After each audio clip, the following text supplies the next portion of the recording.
Welcome to Shadowline News, where truth emerges from the shadows of power.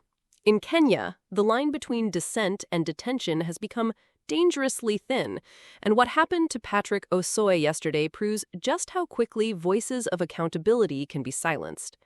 Presidential aspirant Patrick Osoi was arrested by heavily armed men and taken to the Muthaiga police station, marking another troubling chapter in Kenya's ongoing struggle with democratic freedoms. The timing of his arrest, coming just days after he launched his controversial Fighting Brutality and Impunity movement, sends a chilling message about the state's tolerance for criticism. Patrick Osoi isn't your typical political aspirant. Patrick Osoi Ososi grew up in a humble home and paid fees using proceeds from a charcoal business, but now he seeks to challenge for Kenya's presidency in 2027. His journey from selling charcoal to aspiring to the highest office in the land represents the kind of grassroots political awakening that has authorities increasingly nervous. But Osoy's story takes a more complex turn when you consider his background in security services. The initiative, dubbed Fighting Brutality and Impunity, has been founded by Patrick Osoi, a former KDF Special Forces soldier, ex-National Intelligence Service (NIS) officer, and U.S. Army veteran. This isn't just another political movement, it's a coalition of former insiders who know exactly how the system works from the inside. If you're finding this analysis valuable, remember to hit that subscribe button because Shadowline News brings you the deeper context that mainstream media often misses. We dig beneath the surface to understand not just what's happening, but why it matters for Kenya's future.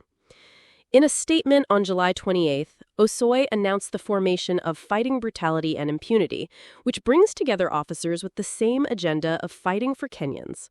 The movement includes other controversial figures like the interdicted prison warden known as Cop Shakur and police constable Hiram Kamithi, creating what authorities clearly view as a dangerous alliance of disillusioned security personnel.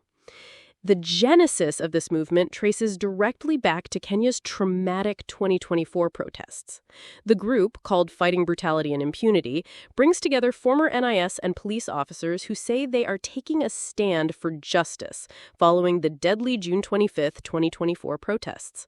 Those protests, which began as Gen Z-led demonstrations against tax increases, became a watershed moment in Kenya's political consciousness. The scale of violence during those protests was unprecedented in recent Kenyan history. Demonstrations on Wednesday were held to mark the bloody June 25, 2024 protests against tax rises, when police opened fire on large numbers of protesters, killing at least 60, according to rights groups. For security officers like Osoi, who had sworn oaths to protect citizens, witnessing this level of state violence appears to have been a breaking point. What makes the 2024 protests particularly significant is how they broke traditional political patterns. The 2024 Gen Z protests in Kenya marked a political awakening. They showed that it is possible to bypass traditional gatekeepers, political parties, NGOs, foreign donors, and mobilize around economic justice and dignity. This new model of political organization, focused on accountability rather than ethnic politics, clearly resonates with figures like Osoi. The government's response to Osoi's arrest reveals deep anxieties about former security personnel joining opposition movements. A team of detectives on Tuesday raided the residence of Patrick Osoi, a former KDF Special Forces soldier and U.S. Army veteran, arresting him over alleged plans to mobilize ex-security personnel into an anti-government political movement. The fear isn't just about another opposition voice, it's about someone who understands state security apparatus from the inside. This crackdown fits into a broader pattern of state repression that has intensified since the 2024 protests.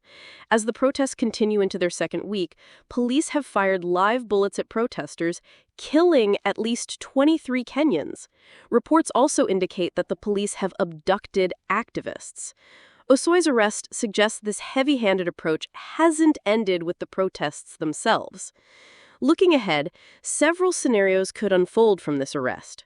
He is set to be presented in court on Wednesday, which will be the first test of how the judiciary handles what many see as a politically motivated detention. The charges brought against him and how vigorously they're pursued will signal whether Kenya's courts can maintain independence in politically sensitive cases. For Osoy's political ambitions, this arrest could either derail his 2027 presidential bid or, paradoxically, strengthen his credentials as an anti-establishment candidate.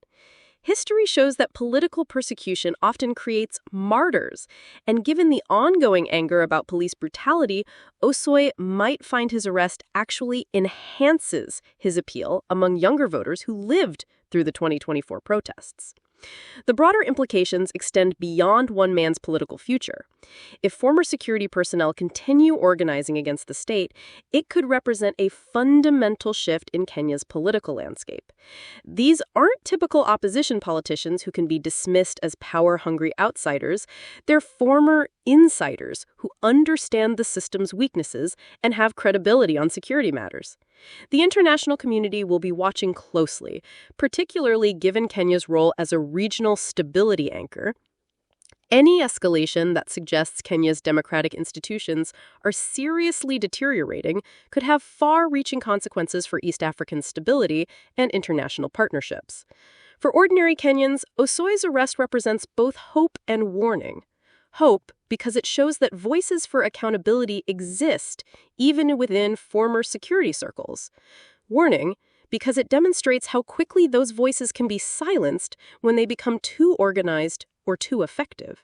The coming weeks will reveal whether Kenya's political system can accommodate dissent from its own former enforcers, or whether the state will continue treating any organized opposition as an existential threat. This case could well determine whether Kenya moves toward greater democratic accountability or deeper authoritarian control. This has been Shadowline News, illuminating the stories that shape our world. Stay informed, stay engaged, and remember that in a democracy, your voice matters, but only if you use it.